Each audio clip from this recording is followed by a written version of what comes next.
عالمی سطح پر کئی ریاستوں کے خلاف پروپیگنڈا میں انوالو ہیں اور بالخصوص چائنا اور پاکستان کے خلاف. تو یہ پاکستان پروپیگنڈا یا فیک نیوز یا ڈس انفارمیشن نہیں پھیلا رہا, یہ انڈیا پھیلا رہا ہے. پہلے بھی میں آپ سے بات کر چکا ہوں جس کی مجھے اور آپ کو توثیق ملی ہے, انڈورسمنٹ ملی ہے ہمارے قابل عزت پینلسٹ مسعود خان صاحب سے, جن کا وسیع سفارتی تعلق ہے, کہ انڈیا نے سرہن خلاف ورزی کی ہے انٹرنیشنل لاز کی. انہوں نے سویلین پاپولیشن کو ٹارگٹ کیا ہے, انہوں نے عالمی قوانین کو روندا ہے, انہوں نے پاکستان کے شہری علاقوں کو ٹارگٹ کیا ہے, اور انڈیا نے آبی جارحیت کا مرتکب ہوا ہے. تو یہ سارے جو ہیں یہ ایک بھرپور کیس بناتے ہیں پاکستان کا. اور میں سمجھتا ہوں کہ پاکستان کے ماضی کی جو غلطیاں ہیں, یا پاکستان کو جس طرح ویسٹرن پاورز نے جھوکا, یا پاکستان نے ان جگہوں کو اپنے گلے کا توق بنایا جس کے اندر پاکستان کے 80,000 90,000 لوگ شہید ہوئے ہیں, جاں باق ہوئے ہیں. اور اس وقت جب پاکستان کے ڈگنیٹریز کی انٹرویوز ہوتے ہیں انٹرنیشنل میڈیا پہ, تو وہ پوچھتے ہیں کہ اسامہ بن لادن آپ کے گھر سے, آپ کے ملک سے نکلا تھا. ارے بھائی, ملا برادر بھی ہم نے آپ کو دیا تھا, فلاں القاعدہ کے لیڈرز دیے تھے, ہمارے 80,000 90,000 لوگ یہاں پہ شہید ہوئے ہیں. تو آپ کیا سمجھتے ہیں کہ پرانے مائنڈ سیٹ سے جو 70-80 کی دہائی کا مائنڈ سیٹ ہے وہ پاکستان پہ کوشش کرتے ہیں. لیکن میں سمجھتا ہوں اس وقت بھی میڈیا کے اندر پاکستان کا کیس کافی مضبوط ہے, اگر اس کو صحیح طور پہ پیش کیا جائے. اور بلاول بھٹو ہیں, ہمارے انفارمیشن منسٹر ہیں, ہمارے D G I S P R ہیں, اور ہمارے diplomats, those who are equally good in communicating in English language, اور جو ہمارے پولیٹیکل لیڈرز ہیں مشاہدہ. آپ کو بتاتے چلے قومی سلامتی کمیٹی اجلاس کا اعلامیہ جاری کر دیا گیا ہے. فورم نے بھارت حملوں میں شہید معصوم شہریوں کے اصالِ ثواب کے لیے فاتح خوانی کی ہے. فورم کا شہداء کے لواحقین سے اظہار تعزیت اور زخمیوں کی جلد صحتیابی کی دعا. اعلامیے میں بھارت کے بلا اشتعال, بزدلانہ اور غیر قانونی جنگ سے پیدا ہونے والی سنگین پیش رفت پر غور کیا گیا ہے. قومی سلامتی کمیٹی اجلاس کا اعلامیہ جاری کر دیا گیا ہے. فورم نے بھارتی حملوں میں شہید معصوم شہریوں کے اصالِ ثواب کے لیے فاتح خوانی کی ہے. فورم کا شہداء کے لواحقین سے اظہار تعزیت اور زخمیوں کی جلد صحتیابی کی دعا. بھارت کے بلا اشتعال, بزدلانہ اور غیر قانونی جنگ سے پیدا ہونے والی سنگین پیش رفت پر غور بھی کیا گیا ہے. شہداء کے لواحقین سے دلی تعزیت کا اظہار کیا گیا ہے اور زخمیوں کی جلد صحتیابی کی دعا کی گئی ہے. آپ کو بتاتے چلیں کہ قومی سلامتی کمیٹی اجلاس کا اعلامیہ جاری کر دیا گیا ہے. فورم نے بھارتی حملوں میں شہید معصوم شہریوں کے اصالِ ثواب کے لیے فاتح خوانی کی ہے. فورم کا شہداء کے لواحقین سے اظہار تعزیت اور زخمیوں کی جلد صحتیابی کی دعا.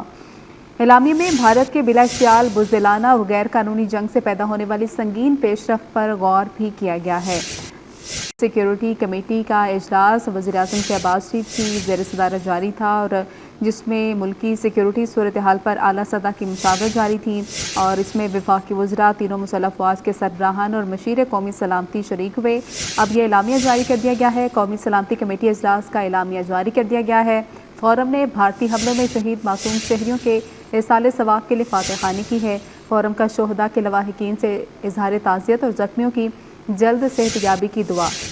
اعلامیے میں بھارت کی بلا اشتعال, بزدلانہ اور غیر قانونی جنگ سے پیدا ہونے والی سنگین پیش رفت پر غور بھی کیا گیا ہے. شہداء کے لواحقین سے دلی تعزیت کا اظہار کیا گیا ہے اور زخمیوں کی جلد صحتیابی کی دعا بھی کی گئی ہے. تو آپ کو بتاتے چلیں کہ قومی سلامتی کمیٹی اجلاس کا اعلامیہ جاری کر دیا گیا ہے, اور یہ اجلاس وزیر اعظم شہباز شریف کی زیر صدارت جاری تھا. اور فورم نے بھارتی حملوں میں شہید معصوم شہریوں کے اصالِ ثواب کے لیے فاتح خوانی کی ہے. فورم کا شہداء کے لواحقین سے اظہار تعزیت اور زخمیوں کی جلد صحتیابی کی دعا. بھارت کے بلا اشتعال, بزدلانہ اور غیر قانونی جنگ سے پیدا ہونے والی سنگین پیش رفت پر غور بھی کیا گیا ہے. اور آپ کو بتاتے چلیں کہ قومی سلامتی کمیٹی اجلاس کا اعلامیہ جاری کر دیا گیا ہے. فورم نے بھارت حملوں میں شہید معصوم شہریوں کے اصالِ ثواب کے لیے فاتح خوانی کی ہے. فورم کا شہداء کے لواحقین سے اظہار تعزیت اور زخمیوں کی جلد صحتیابی کی دعا. اعلامیے میں بھارت کے بلا اشتعال, بزدلانہ اور غیر قانونی جنگ سے پیدا ہونے والی سنگین پیش رفت پر غور بھی کیا گیا ہے. وزیر اعظم شہباز شریف کی زیر صدارت نیشنل سیکیورٹی کمیٹی کا اجلاس جاری تھا, اور جس کا اعلامیہ جاری کر دیا گیا ہے. اعلامیے میں شہریوں کے اصالِ ثواب کے لیے فاتح خوانی کی گئی ہے. فورم کا شہداء کے لواحقین سے اظہار تعزیت اور زخمیوں کی جلد صحتیابی کی دعا کی گئی ہے۔ مزید بھارت کی بلا اشتعال بزدلانہ اور غیر قانونی جنگ سے پیدا ہونے والی سنگین پیش رفت پر غور بھی کیا گیا ہے، اور یہ بھی بتایا جا رہا ہے کہ وزیر اعظم شہباز شریف جو ہیں وہ آج خطاب بھی کریں گے، جس میں مزید قوم کے لیے وہ پیغام بھی دیں گے۔ تو وزیر اعظم شہباز شریف کی زیر صدارت نیشنل سیکیورٹی کمیٹی کا اجلاس جاری تھا، جس کا اعلامیہ جاری کر دیا گیا ہے۔ فورم نے بھارتی حملوں میں شہید معصوم شہریوں کے ایصال ثواب کے لیے فاتح خوانی کی ہے۔ فورم کا شہداء کے لواحقین سے اظہار تعزیت اور زخمیوں کی جلد صحتیابی کے لیے دعا بھی کی گئی ہے۔ بھارت کے بزدلانہ حملے میں 26 پاکستانی شہید جبکہ 40 زخمی ہوئے تھے، اور جن کے ایصال ثواب کے لیے فاتح خوانی کی گئی، اور قومی سلامتی کمیٹی کے اجلاس میں لواحقین سے اظہار تعزیت اور زخمیوں کی جلد صحتیابی کی دعا کی گئی ہے۔ اور بھارت کے بلا اشتعال بزدلانہ اور غیر قانونی جنگ سے پیدا ہونے والے سنگین پیش رفت پر غور بھی کیا گیا ہے۔ اسی پر مزید تفصیلات جاننے کے نمائندہ خصوصی احمد منصور ہمارے ساتھ موجود ہیں۔ احمد منصور، بتائے گا قومی سلامتی کمیٹی اجلاس کا اعلامیہ جاری کیا گیا ہے، مزید کیا ڈیٹیل تھی؟ دیکھیے، قومی سلامتی کمیٹی کا جو اجلاس آج ہنگامی بلایا گیا تھا، اس کا اعلامیہ جاری کیا گیا ہے۔ اس میں وزیر اعظم شہباز شریف نے اس کی صدارت کی ہے، اور اس میں تمام جو عسکری قیادت ہے، آرمی چیف جنرل سید حسن منیر، جو ایئر چیف، نیول چیف، وہ اس میں شریک ہوئے ہیں۔ اور اس اجلاس کا جو اعلامیہ ہے وزیر اعظم ہاؤس کی طرف سے جاری ہوا ہے، اس میں یہ کہا گیا ہے کہ بھارت نے جو بزدلانہ یہ کارروائی کی ہے، جو جارحیت کی ہے، اس کا منہ توڑ جواب اسے دیا جائے گا، اور جو لواحقین ہیں معصوم شہریوں کے لیے جلد صحتیابی کی دعا کی گئی ہے۔ جو شہداء ہیں ان کے لواحقین سے دلی تعزیت اور زخمیوں کی صحتیابی کی دعا ہے۔ اجلاس میں بھارت کی جو بلا اشتعال بزدلانہ غیر قانونی کام جنگ کے نتیجے میں پیدا شدہ سنگین صورتحال پر غور کیا گیا۔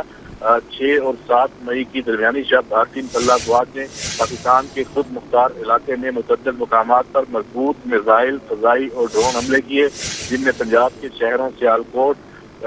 ٹھیک ہے، بہت شکریہ احمد منصور۔